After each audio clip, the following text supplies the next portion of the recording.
The people who believe that superintelligence is coming very quickly tend to think of most tasks that we want to do in the real world as being analogous to chess, where it was the case that initially chessbots were not very good. At some point, they reached human parity, and then very quickly after that, simply by improving the hardware and then later on by improving the algorithms, they're vastly, vastly superhuman.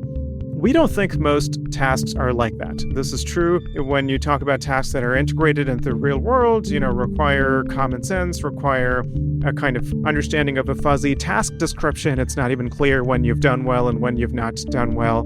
We think that human performance is not limited by our biology.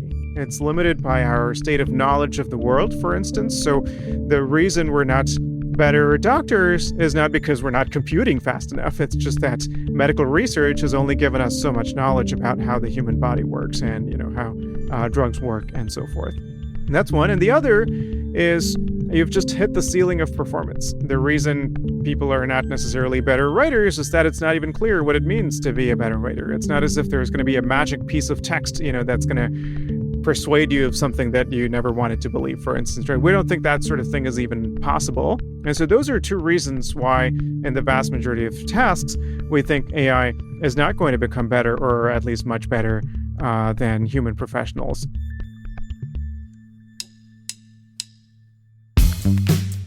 That's Arvind Narayanan explaining why AIs cannot simply replace humans for most of what we do. I'm Cindy Cohn, the Executive Director of the Electronic Frontier Foundation. And I'm Jason Kelley, EFF's Activism Director. This is our podcast series, How to Fix the Internet. On this show, we try to get away from the dystopian tech doomsayers and offer space to envision a more hopeful and positive digital future that we can all work towards. And our guest today is one of the most level-headed and reassuring voices in tech. Arvind Narayanan is a professor of computer science at Princeton and the director of the Center for Information Technology Policy. He's also the co-author of a terrific newsletter called AI Snake Oil, which has also become a book, where he and his colleague Sayesh Kapoor debunk the hype around AI and offer a clear-eyed view of both its risks and its benefits. He's also a self-described techno optimist, but he means that in a very particular way. So we started off with what that term means to him. I think there are multiple kinds of techno optimism. There's the Mark Andreessen kind where, let the tech companies do what they want to do and everything will work out. I'm not that kind of techno optimist. My kind of techno optimism is all about the belief that we actually need folks to think about what could go wrong and get ahead of that so that we can then realize what our positive future is. So for me, AI can be a profoundly empowering and liberating technology. In fact, going back to my own childhood, this is a story that I tell sometimes. I was growing up in India, and frankly, the education system kind of sucked. My geography teacher thought India was in the southern hemisphere. That's a true story. Oh, my God. Whoops. And, there weren't any great libraries nearby. And so a lot of what I knew, I not only had to teach myself, but it was hard to access reliable, good sources of information. We had a lot of books, of course, but I remember when my parents saved up for a whole year and bought me a computer that had a CD-ROM encyclopedia on it. That was a completely life-changing moment for me, right? So that was the first time I could get close to this idea of having all information at our fingertips. That was even before I kind of had internet access even. So that was a very powerful moment. And I saw that as a lesson in information technology, having the ability to level the playing field across different countries. And that was part of why I decided to get into computer science. Of course, I later realized that my worldview was a little bit oversimplified. Tech is not automatically a force for good. It takes a lot of effort and agency to ensure that it will be that way. And so that led to my research interest in the societal aspects of technology as opposed to more of the tech itself.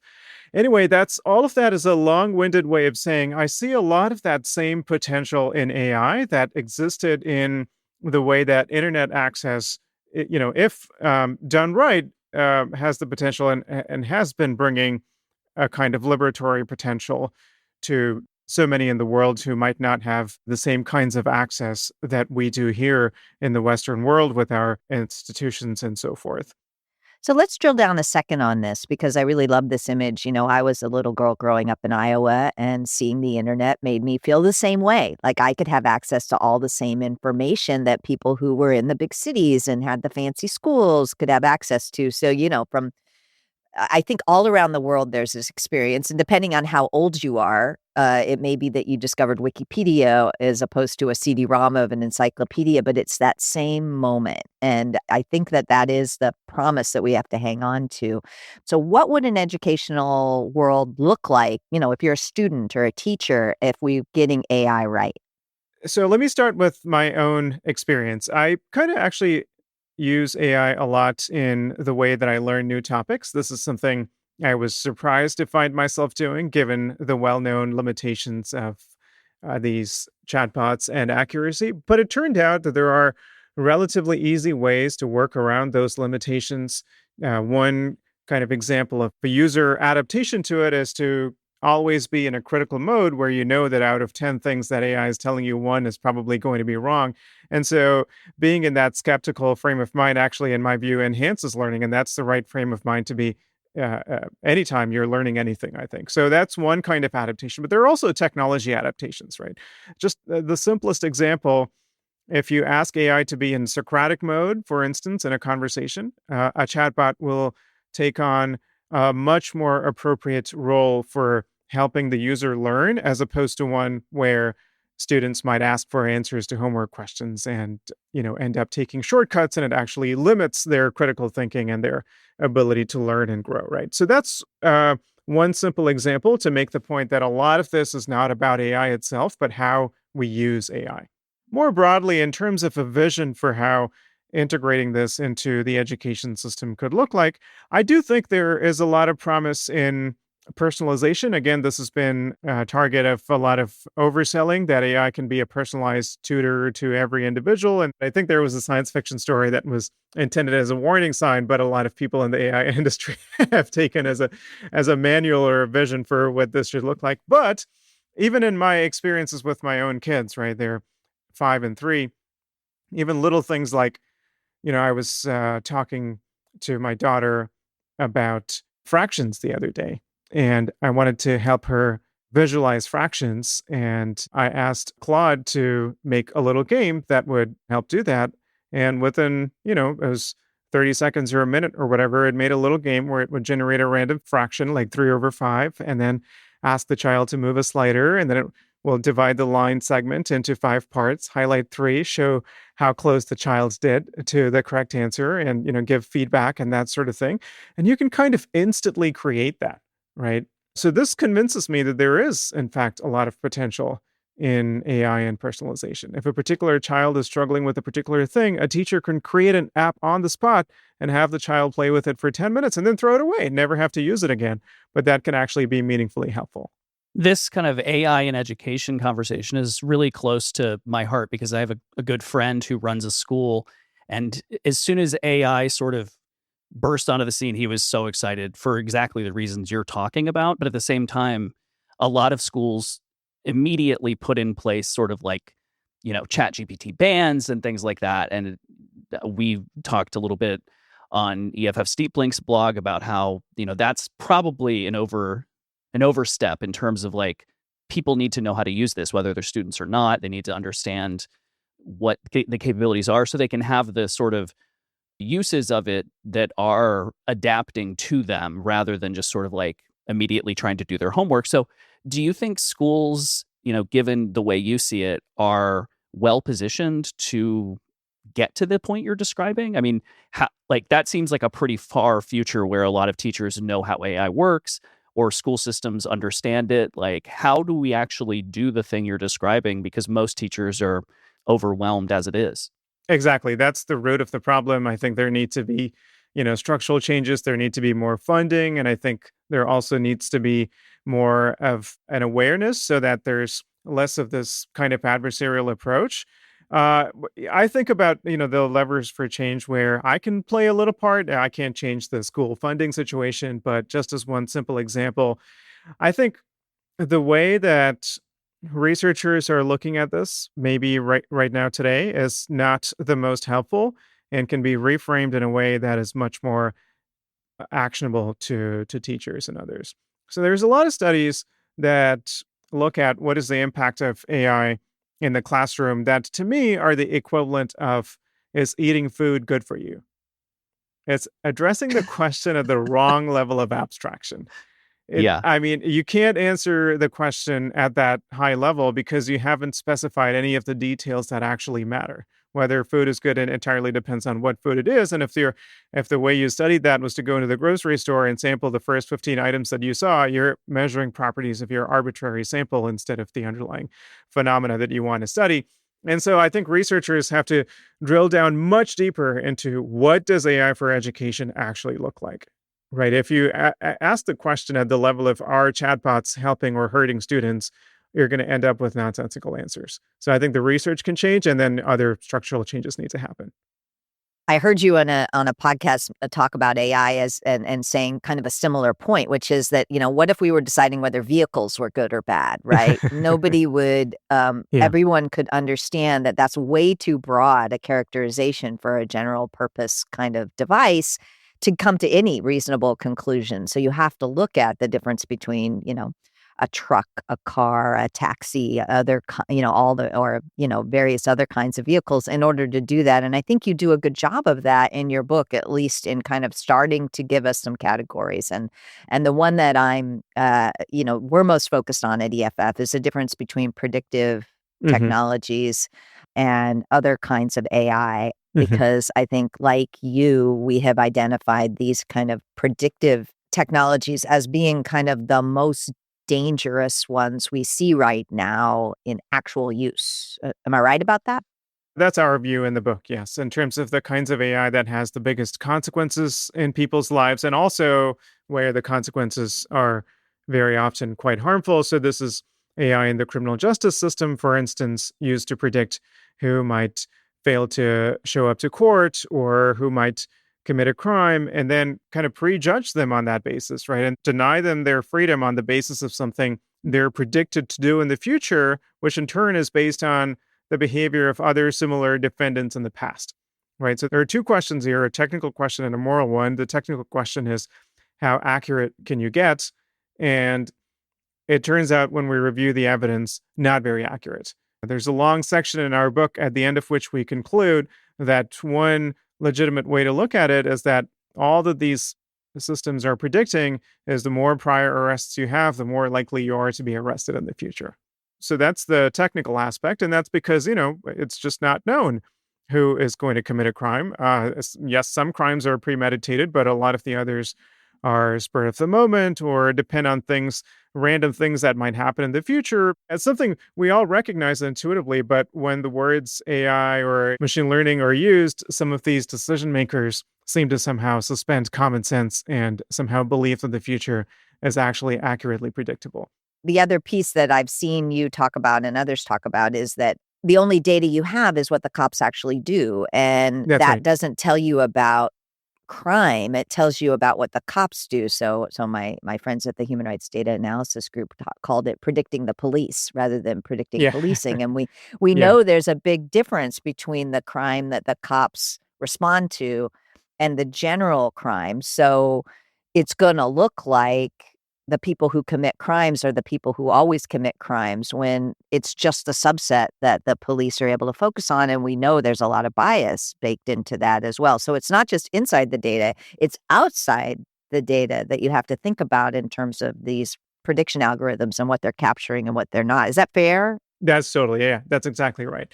And more broadly, beyond the criminal justice system, these predictive algorithms are also used in hiring, for instance. And, it's not the same morally problematic kind of use where you're denying someone their freedom, but a lot of the same pitfalls apply. I think one way in which we try to capture this in the book is that AI snake oil or broken AI, as we sometimes call it, is appealing to broken institutions.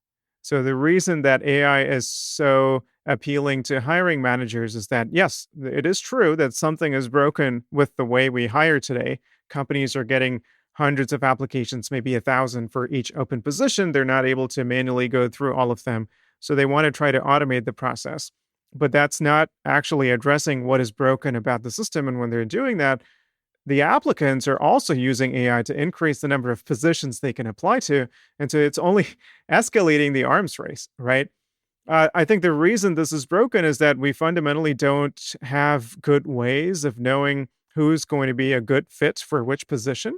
And so, by pretending that we can predict it with AI, we're just elevating this elaborate random number generator into this moral arbiter. And, there can be moral consequences of this as well. Like, obviously, someone who deserved a job might be denied that job, but it actually gets amplified when you think about some of these AI recruitment vendors providing their algorithm to 10 different companies. And so every company that someone applies to is judging someone in the same way. So, in our view, the only way to get away from this is to make necessary organizational reforms to these broken processes. Just as one example, in software, for instance, many companies will offer students especially, internships and use that to have a more in-depth assessment of a candidate. I'm not saying that necessarily works for every industry or every level of seniority, but we have to actually go deeper and emphasize the human element instead of trying to be more superficial and automated with AI.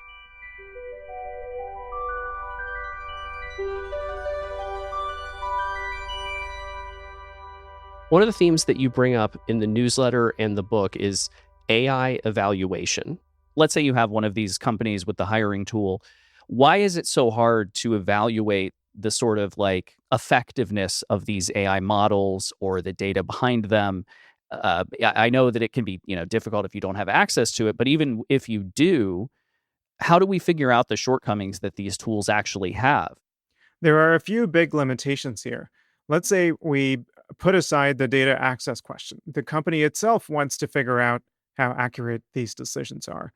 So to know, yeah, they often don't want to know. But even if you do want to know that, in terms of the technical aspect of evaluating this, it's really the same problem as the medical system has in figuring out whether a drug works or not.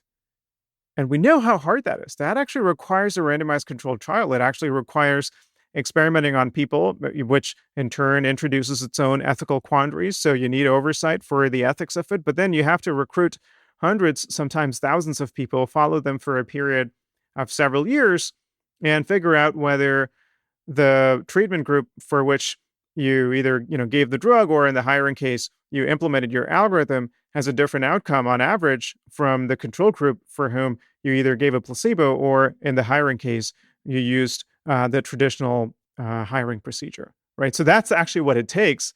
And, there's just no incentive in most companies to do this because obviously they don't value knowledge for their own sake. And the ROI is just not worth it. The effort that they're going to put into this kind of evaluation is not going to allow them to capture the value out of it. It brings knowledge to the public, to society at large.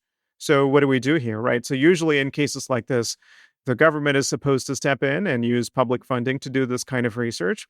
But I think we're pretty far from having a cultural understanding that this is the sort of thing that's necessary. And just like the medical community has gotten used to doing this, we need to do this whenever we care about the outcomes, right? Whether it's in criminal justice, hiring, wherever it is. So I think that'll take a while. In our book, it tries to be a very small first step towards changing public perception, that this is not something you can somehow automate using AI. These are actually experiments on people. They're going to be very hard to do. Let's take a quick moment to thank our sponsor. How to Fix the Internet is supported by the Alfred P. Sloan Foundation's Program in Public Understanding of Science and Technology, enriching people's lives through a keener appreciation of our increasingly technological world and portraying the complex humanity of scientists, engineers, and mathematicians. We also want to thank EFF members and donors. You're the reason we exist, and EFF has been fighting for digital rights for 35 years, and that fight is bigger than ever. So please, if you like what we do, go to EFF.org/pod to donate. Also, we'd love for you to join us at this year's EFF Awards, where we celebrate the people working towards the better digital future that we all care so much about. Those are coming up on September 12th in San Francisco. You can find more information about that at EFF.org/awards. We also wanted to share that our friend Cory Doctorow has a new podcast. Have a listen to this. How did the internet go from this You could actually find what you were looking for right away, bang. to this? I feel like I'm in hell. Spoiler alert, it was not an accident. I'm Cory Doctorow, host of Who Broke the Internet from CBC's Understood. In this 4-part series, I'm going to tell you why the internet sucks now, whose fault it is, and my plan to fix it. Find Who Broke the Internet on whatever terrible app you get your podcasts. And now back to our conversation with Arvind Narayanan. So let's go to the other end of the AI world, the people who, are, I think they call it AI safety, where they're really focused on the, robots are going to kill us all kind of concerns, because that's a piece of this story as well. And I'd love to hear your take on the doom loop version of AI. Sure. Yes, there's a whole chapter in the book where we talk about concerns around catastrophic risk from future, more powerful AI systems. And we have also elaborated a lot of those in a new paper we released called AI as Normal Technology, if folks are interested in looking that up. And look, I'm glad that folks are studying AI safety and the kinds of unusual, let's say, kinds of risks that might arise in the future that are not necessarily direct extrapolations of the risks that we have currently. But where we object to these arguments is the claim that we have enough knowledge and evidence of those risks being so urgent and serious that we have to put serious policy measures in place now, such as curbing open weights AI, for instance, because you never know who's going to download these systems and what they're going to do with them. So we have a few reasons why we think those kinds of really strong arguments are going too far. One reason is that the kinds of interventions that we will need if we want to control this at the level of the technology, as opposed to the use and deployment of the technology, those kind of non-proliferation measures, as we call them, are, in our view, almost guaranteed not to work. And to even try to enforce that, you're kind of inexorably led to the idea of building a world authoritarian government that can monitor all, AI development everywhere and make sure that the few companies that are going to be licensed to do this are doing it in a way that builds in all of the safety measures, the alignment measures, as this community calls them, that we want out of these AI models. Because models that took, hundreds of millions of dollars to build just a few years ago can now be built using a cluster of enthusiasts' machines in a basement, right? And if we imagine that these safety risks are tied to the capability level of these models, which is an assumption that a lot of people have in order to call for these strong policy measures, then the predictions that came out of that line of thinking, in my view, have already repeatedly been falsified. So when GPT-2 was built, right, this was back in 2019, OpenAI claimed that was so dangerous in terms of misinformation being out there that it was going to have potentially deleterious impacts on democracy, that they couldn't release it on an open weights basis. That's a model that my students now build just to, in an afternoon, just to learn the process of building models, right? So that's how cheap that has gotten 6 years later. And vastly more powerful models than GPT-2 have now been made available openly. And when you look at the impact on AI-generated misinformation, we did a study. We looked at the Wired database of the use of AI in election-related activities worldwide, and those fears associated with AI-generated misinformation have simply not come true, because it turns out that the purpose of election misinformation is not to convince someone of the other tribe, if you will, who is skeptical, but just to give fodder for your own tribe so that they will, continue to support whatever it is you're pushing for.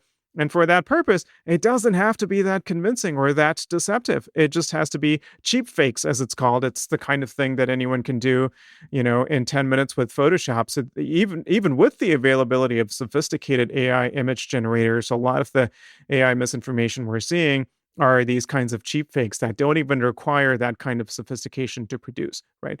So a lot of these supposed harms really have the wrong theory in mind of how powerful technology will lead to potentially harmful societal impacts. Another great one is in cybersecurity, which, as you know, I worked in for many years before I started working in AI. And if the concern is that AI is going to find software vulnerabilities and exploit them and exploit critical infrastructure, whatever, better than humans can. I mean, we crossed that threshold a decade or two ago. Automated methods like fuzzing have long been used to find new cyber vulnerabilities. But it turns out that it has actually helped defenders over attackers because software companies can and do, and this is, really almost the first line of defense, use these automated vulnerability discovery methods to find vulnerabilities and fix those vulnerabilities in their own software before even putting it out there where attackers can have a chance to find those vulnerabilities. So, to summarize all of that, a lot of the fears are based on a kind of incorrect theory of the interaction between technology and society. We have other ways to defend. In fact, in a lot of ways, AI itself is the defense against some of these AI-enabled threats we're talking about. And thirdly, the defenses that involve trying to control AI are not going to work, and they are, in our view, pretty dangerous for democracy. Can you talk a little bit about the AI as normal technology? Because I think this is a world that we're headed into that you've been thinking about a little more because we're not going back. Anybody who hangs out with people who write computer code knows that using these systems to write computer code is like normal now. So tell me a little bit about this version of AI as normal technology, because I think it feels like the future now, but actually I think depending, what do they say? The future is here. It's just not evenly distributed. Like it is Yeah. not evenly distributed yet. So what does it look like? Yeah. So a big part of the paper takes seriously the prospect of cognitive automation using AI, that AI will at some point be able to do, with some level of accuracy and reliability, most of the cognitive tasks that are valuable in today's economy, at least. And asks, how quickly will this happen? What are the effects going to be? So, a lot of people who think this will happen think that it's going to happen this decade. And a lot of this brings a lot of fear to people and a lot of very short term thinking. But our paper looks at it in a very different way. So, first of all, we think that even if this kind of cognitive automation is achieved, to use an analogy to the Industrial Revolution, where a lot of physical tasks became automated, it didn't mean that human labor was superfluous because we don't take powerful physical machines like cranes or whatever and allow them to operate unsupervised, right? So, with those physical tasks that became automated, the meaning of what labor is now all about the supervision of those physical machines that are vastly more physically powerful than humans. So we think, and this is just an analogy, but we have a lot of reasoning in the paper for why we think this will be the case. What jobs might mean in a future with cognitive automation is primarily around the supervision of AI systems. And so for us, that's a very positive view. We think that for the most part, that will still be fulfilling jobs. In certain sectors, there might be catastrophic impacts, but it's not that across the board, you're going to have drop-in replacements for human workers that are going to make human jobs obsolete. We don't really see that happening. And we also don't see this happening in the space of a few years. We talk a lot about what are the various sources of inertia that are built into the adoption of any new technology, especially general purpose technology like electricity.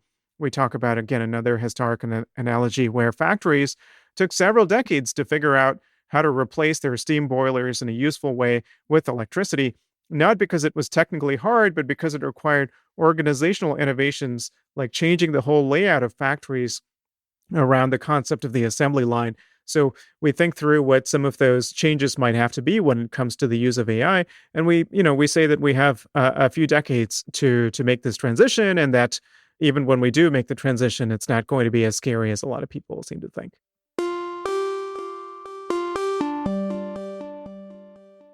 So let's say we're living in the future, the Arvind future, where we've gotten all these AI questions right. What does it look like for, the average person or somebody doing a job?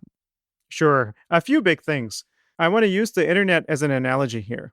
20, 30 years ago, we used to kind of log on to the internet, do a task, and then log off. But now, the internet is simply the medium through which all knowledge work happens.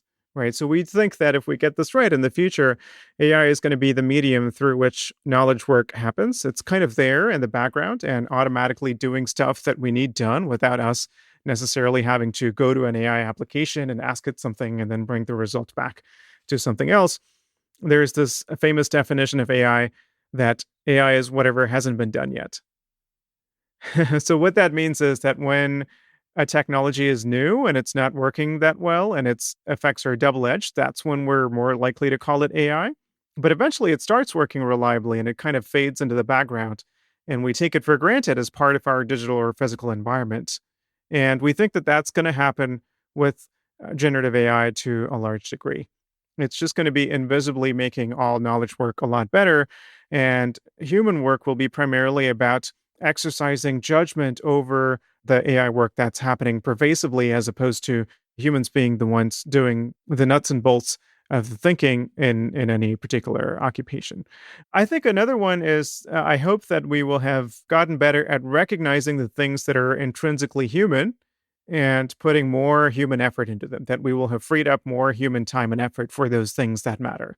So some folks, for instance, are saying, oh, let's automate government and replace it with a chatbot.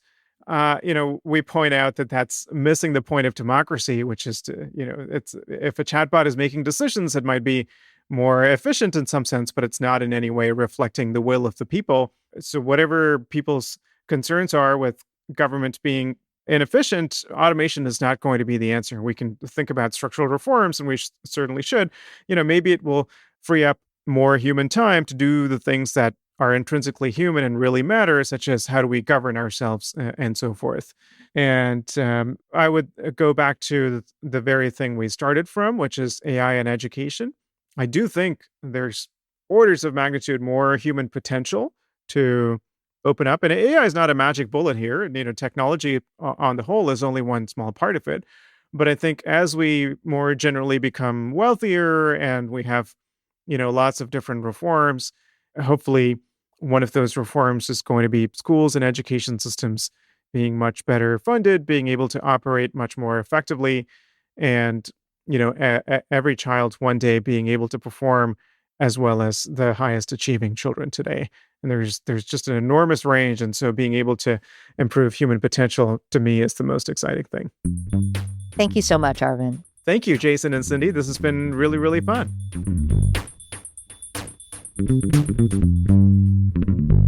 I really appreciate Arvind's hopeful and correct idea that actually what most of us do all day isn't really reducible to something a machine can replace. That, real life just isn't like a game of chess or the test you have to pass to be a lawyer or things like that. And that there's a huge gap between the actual job and the thing that the AI can replicate. Yeah, and he's really thinking a lot about how the debates around AI in general are framed at this really high level, which seems incorrect, right? I mean, it's sort of like asking if food is good for you, if our vehicle's good for you, but he's much more nuanced, AI is good in some cases, not good in others. And his big takeaway for me was that, people need to be skeptical about how they use it. They need to be skeptical about the information it gives them. And they need to sort of learn what methods they can use to make AI work with you and for you, and how to make it work for the application you're using it for. It's not something you can just apply, wholesale across anything, which makes perfect sense, right? I mean, no one, I think, thinks that, but I think industries are plugging AI into everything or calling it AI anyway. And he's very critical of that, which I think is good. And most people are too, but it's happening anyway. So it's good to hear someone who's really thinking about it this way point out why that's incorrect. Yeah, I think that's right. I like the idea of normalizing AI and thinking about it as a general purpose tool that might be good for some things and is bad for others. Honestly, the same way computers are. Computers are good Yeah. for some things and bad for others. So, we talk about vehicles and food in the conversation, but I actually think you could talk about it for, computing more broadly. I also liked his response to the doomers, pointing out that a lot of the harms that people are claiming will end the world kind of have the wrong theory in mind about how a powerful technology will lead to bad societal impact. He's not saying that it won't, but he's pointing out that, in cybersecurity, for example, some of the AI methods, which have been around for a while, he talked about fuzzing, but there are others, that those techniques, while they were, bad for old cybersecurity, actually have spurred greater protections in cybersecurity. And the lesson is one we learn all the time in security, especially like the cat and mouse game is just going to continue. And anybody who thinks they've checkmated either on the good side or the bad side is probably wrong. And that, I think, is an important insight so that, we don't get too excited about the possibilities of AI, but we also don't go all the way to the doomer side. Yeah, the normal technology thing was really helpful for me, right? It's something that, like you said, with computers, I mean, this is just it's a tool that has applications in some cases and not others. And people thinking, I don't know if anyone thought when the internet was developed that this was going to end the world or save it. I guess some people might have thought either or, but neither is true, right? And it's been many years now, and we're still learning how to make the internet useful. And I think it'll be a long time before we necessarily figure out how AI can be useful. But there's a lot of lessons we can take away from the growth of the internet about how to apply AI. My dishwasher, I don't think needs to have Wi-Fi. I don't think it needs to have AI either. I'll probably end up buying one that has to have those things because that's the way the market goes. But it seems like these are things we can learn from the way we've sort of figured out where the applications are for these different general purpose technologies in the past is just something we can continue to figure out for AI. Yeah, and honestly, it points to competition and user control, right? I mean, the reason I think a lot of people are feeling stuck with AI is because we don't have an open market for systems where you can decide, I don't want AI in my dishwasher, or I don't want surveillance in my television. And that's a market problem. And one of these things that he said a lot is that, just add AI doesn't solve problems with broken institutions. And I think it circles back to the fact that we don't have a functional market. We don't have real consumer choice right now. And so that's why some of the fears about AI, it's not just consumers, I mean, worker choice, other things as well, that it's the problems in those systems and the way power works in those systems. If you just center this on the tech, you're kind of missing the bigger picture and also the things that we might need to do to address it. I wanted to circle back to what you said about the internet, because of course it reminds me of Barlow's Declaration on the Independence of Cyberspace, which, has been interpreted by a lot of people as saying that the internet would magically make everything better. And, Barlow told me directly, what he said was that by projecting a positive version of the online world and speaking as if it was inevitable, he was trying to bring it about.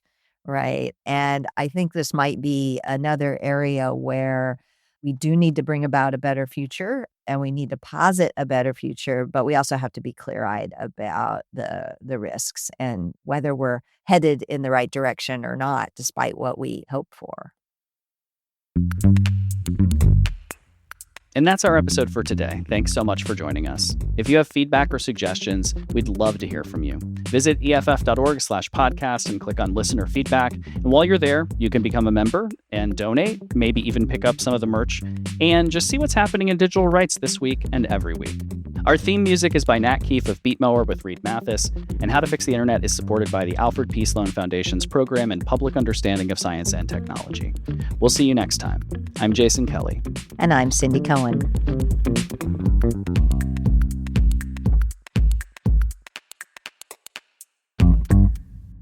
This podcast is licensed Creative Commons Attribution 4.0 International and includes the following music licensed Creative Commons Attribution 3.0, unported by its creators.